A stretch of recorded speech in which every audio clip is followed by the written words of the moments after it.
The Mariners and Angels game on August 15th, 2022 had one of the strangest ninth innings I have ever seen in baseball history. Now, we're going to start in right here with a 2-2 tie. Aaron Loup on the mound, Sam Haggerty up to bat. Top of the ninth, this game shouldn't have even been 2-2 to begin with because realistically, the Mariners kind of gave up a home run they shouldn't have earlier in the game.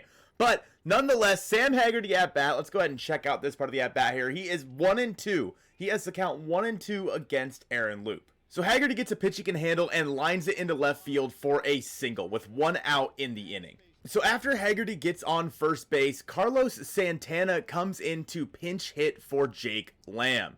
Now, this is not the first time that Carlos Santana is pinch hitting. However, this is probably going to be the weirdest time he's ever had pinch hitting. So Sam Haggerty doesn't have that big of a lead over on first base, one of the fastest guys in Seattle's roster, and the pitch from Loup is in the dirt and gets away from Max Stassi. Now Sam Haggerty doesn't plan on running, but Stassi just thinks he's going, so Stassi throws the ball into center field, and Haggerty makes his way to second base. Keep in mind the count right now for Carlos Santana is 1-0.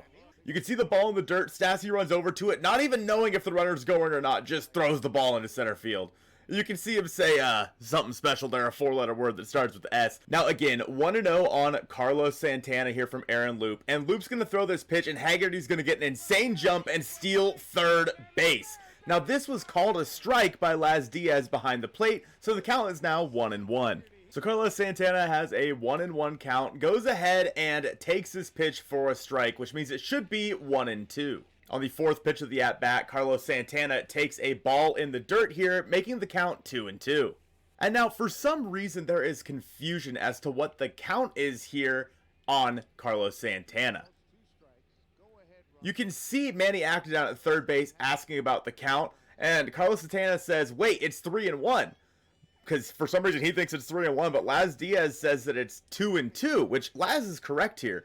And then Laz says, oh, no, it's 3-1. It's 3-1. You know what? You're right, Carlos. So Carlos is like, okay, so 3-1, 3-1. Manny Acta says, yep, 3-1. And not a single soul argues this. It is a 2-2 count. And Laz Diaz is making sure everybody knows it's 3-1. So somehow, some way, not a single soul catches that it's a 2-2 count right now instead of a 3-1 count. Yet, here we are. And this next pitch here to Carlos Santana is going to tell the whole story. A nice little ball inside, and Santana takes his walk on what should now be a 3-2 count.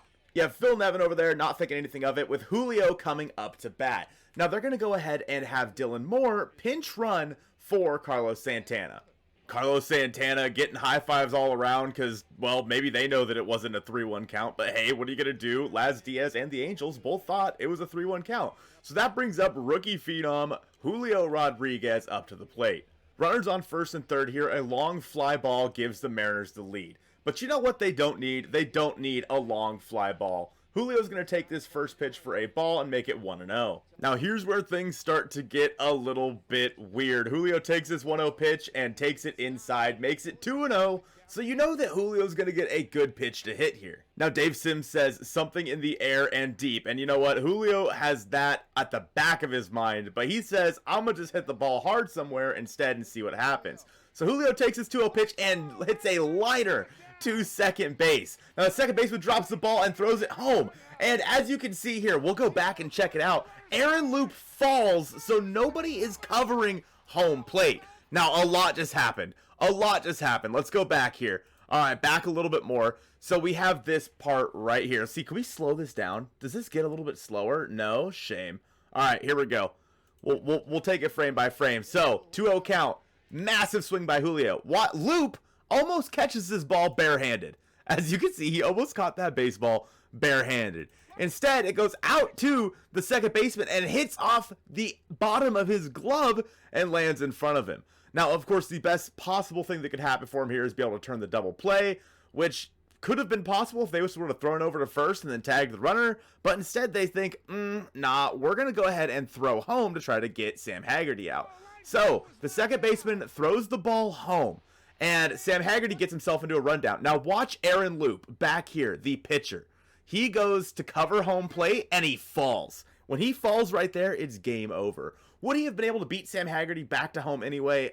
It's kind of impossible to say.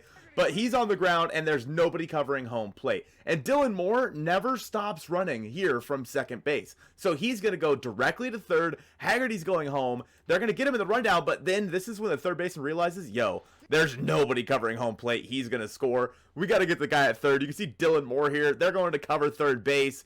And the throw, the guy running to third base is like, oh, nothing's happening here. And he looks up and they're like, oh, he's going to throw it to me? And Dylan Moore, he's not even at the bag. The guy covering third base isn't even at the base here. He's just kind of hanging out over here next to the umpire like, what's up, dude? How are the kids? And then Dylan Moore slides into third base and he is safe. Julio is safe at first base. Sam Haggerty is pumped. Phil Nevin is pissed. JP Crawford says, sup, bro? Heck yeah. And Phil Nevin is just done with life right now. I mean, rightfully so. He sucks. But man, that was just the beginning of some insane plays. This has got to be the most insane inning I've ever seen. It's 3-2 Mariners now. What if I told you it's going to end up being 6-2 in just a few minutes? Sam Haggerty's like, what the hell just happened? And you know what? Rightfully so. I don't even know what just happened. Now, one of the Mariners' best hitters, Ty France, steps up to the plate. The Mariners now have a lead, runners on first and third with 1 out. Keep in mind there is currently 1 out. A double play ends the inning. And now Ty France with a 1-0 count takes a hack here. And he grounds out to the shortstop. And the shortstop instead decides to come home instead of trying to roll the double play. France is not a great runner. And you could have turned that double play easy. But for some reason, some ungodly reason, the shortstop decides to try to throw home to get Dylan Moore. And I think that this could have been the play that changed the game. This is not a hard hit ball, but the shortstop decides to throw the baseball home instead of throwing to second. You would have easily gotten Julio. And Ty France is way the heck back here, so you would have been able to roll that double play, no problem. But here's Dylan Moore seeing the play coming home. The ball gets thrown in, and neither the catcher nor Dylan Moore did anything wrong here. Dylan Moore slides in. The catcher does not block the plate. However, when the catcher goes to tag him, Dylan Moore's shoulder hits the glove, and the ball goes flying out of the glove. Now, Ty France gets on over to second, Julio's on over to third, and we have a 4-2 ball game with still only 1 out, where a double play would have ended that inning. Phil Nevin at this point is like, how did I get roped into this? Like, we really need to call Joe Madden back, bro. I don't want to manage these guys anymore. The most little league defense I think I may have ever seen in 1/2 inning. And one last look at it here. Here's Julio's line drive. You can see it hit off the second baseman's glove, and my goodness. You can see Loop fall, and then third baseman, they get him in the rundown with nobody at home.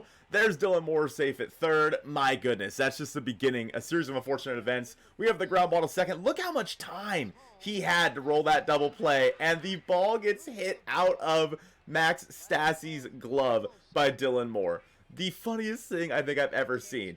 Now, we have Jesse Winker up, runners on second and third. Now, obviously, a lot of people remember Jesse Winker's given the double wink, the whole Angels brawl, right? Everybody remembers the Angels brawl between the Mariners, Jesse Winker giving the fans the double wink. Now, Winker is up here. He already hit a home run. He's 2 for 3 in this game, and he is ready to try to drive in 2 more runs. Takes a big old hack. Wink, you're not hitting that, bro. I'm sorry. You haven't been able to hit that all season, and nobody could. Now, Winker on an 0-1 count here is going to go ahead and try to get a fielder's choice and drive in a run. He hits the ball over to the third baseman, but instead, the third baseman falls. He was going to throw Julio out at home plate, and realistically, it wouldn't have even been hard for him. Julio probably would have been dead meat.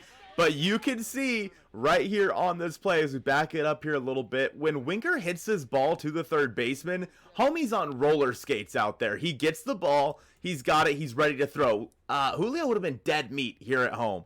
But instead, he goes to the ground. Winker is out over at first base. No harm, no foul. But that's another run for the Mariners, making it 5-2 Mariners. And shout out to this lady right here that's going to be wearing the double wink shirt from Simply Seattle. This shirt is absolutely fire. Right there, the double wink represents the double bird that Jesse Winker gave to the Angels fans after the brawl. Now, they're going to go ahead and intentionally walk Mitch Haniger here, which makes sense. He's been super hot since he came back. So now there's going to be runners on first and second with 2 outs. Now, JP Crawford comes to bat with runners on first and second, and JP hits a little blooper into left field, and Ty France scores, making it 6-2 Mariners with runners on first and second.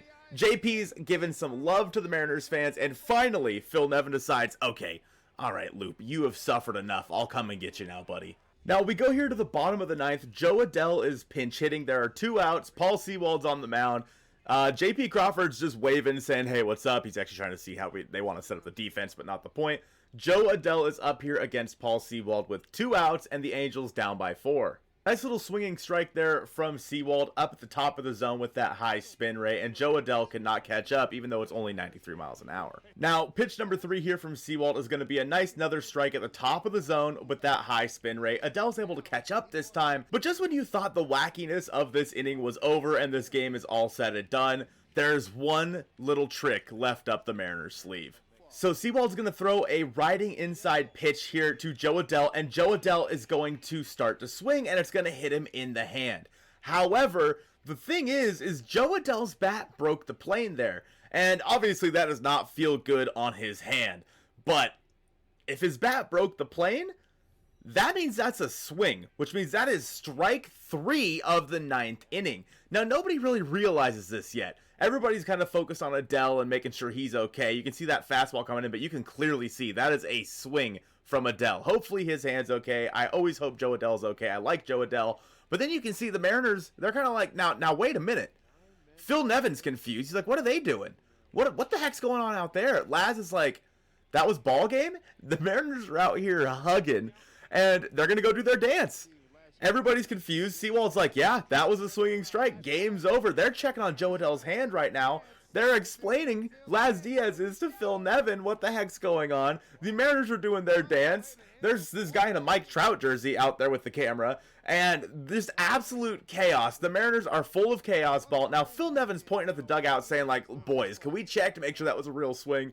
And the Mariners are donezo. They are out there high-fiving, doing their dance, and that is officially a Mariners W against the Angels. The 9th inning of this game was probably the most insane inning that I have ever seen in my freaking life.